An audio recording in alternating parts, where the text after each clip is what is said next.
Scratch your head and wonder, how did that happen? WikiLeaks has acquired around 90,000 classified documents and numerous videos from the Afghan war, dating from 2004 to 2009. How do you win a war if you can't control your classified documents? They include unreported incidents of Afghan civilian killings and efforts on some occasions to cover them up, as well as covert operations against Taliban figures. They also carry allegations that Iran is providing money and arms to the Taliban and detail how widespread corruption is hampering a war now in its 9th year. How much does this impact the United States' efforts? Does it pose a national security risk, Ron? Well, I think it's, leaking is necessary because government makes everything a secret. WikiLeaks only released of some 90 or so of the 90,000 documents. They were very careful. It only confirmed things that we knew. And they gave it to the three most prestigious papers in Germany, America, and England to vet the papers and report the story. I don't see what any harm's been done. I think they've done us all a service in letting us know just how chaotic and terrible the situation is. Spoken as the former editor of the LA Daily News. Deborah, what do you think? Should this stuff be out in the public? It is out in the public now, and yes, because again, it was careful. It's interesting how there were certain things that released, and there were plenty that was not released. I think there is a responsibility that the public needs to hear about these things, but at the same time, if I'm going to play devil's advocate at the same time, it really didn't impact what we already know. I think that the general consensus in the United States is that this is another Vietnam. It's an unwinnable war.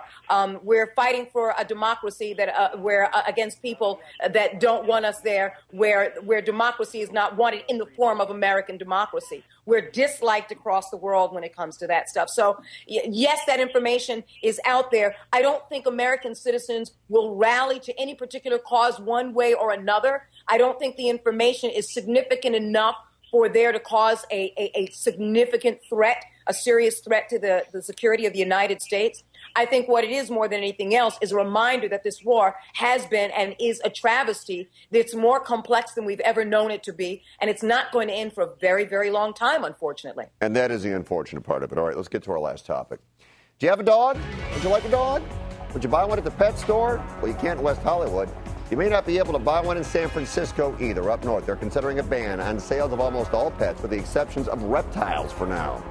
No dogs, no cats, no hamsters, basically no nothing. Pets are a $40 to $45 billion a year business, but the city wants to control the pet population and put an end to puppy mills. You could stop and adopt from a shelter, but not buy one at a pet store. Supporters think it's a good idea for the animals. Opponents think it's insane. And another example of government control. Deborah, I know you love animals, and I know you would go to a shelter. But should people have the right to buy them at a pet store if they want to? No, and I'll tell you why.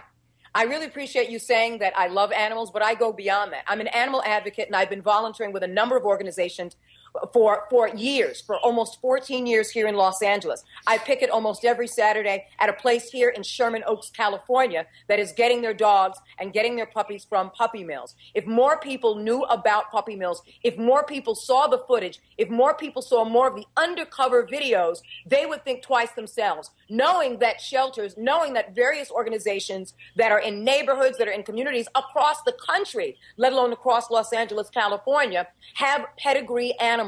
People have a tendency to believe that shelter dogs are less. People have a tendency to believe that shelter dogs are only mixed breed dogs that nobody wants or that they have behavioral problems, which is not the case. And another thing that people need to do is not dismiss the travesty of puppy mills. I've seen it firsthand. I know the damage it does. I know the kind of living conditions that they're under, the lack of food, the lack of water, the heat. It is absolutely atrocious to treat animals as if they are not sentient beings and then gather their offspring, who oftentimes are sick and will die, have the American public pay thousands and thousands of dollars for it. It has got to end. Not only that, but organizations can take their animals to pet stores and held drives. In other words, don't buy them, but adopt. Adopt, don't shop. Shopping tends to lead to death. It leads to heartache. Most of those dogs are ill, and you don't even know it. I know this for a fact. And for the places that we've picketed, the places that we've gone, and the information that we've received, it is 100% guaranteed that they come from puppy mills. We're not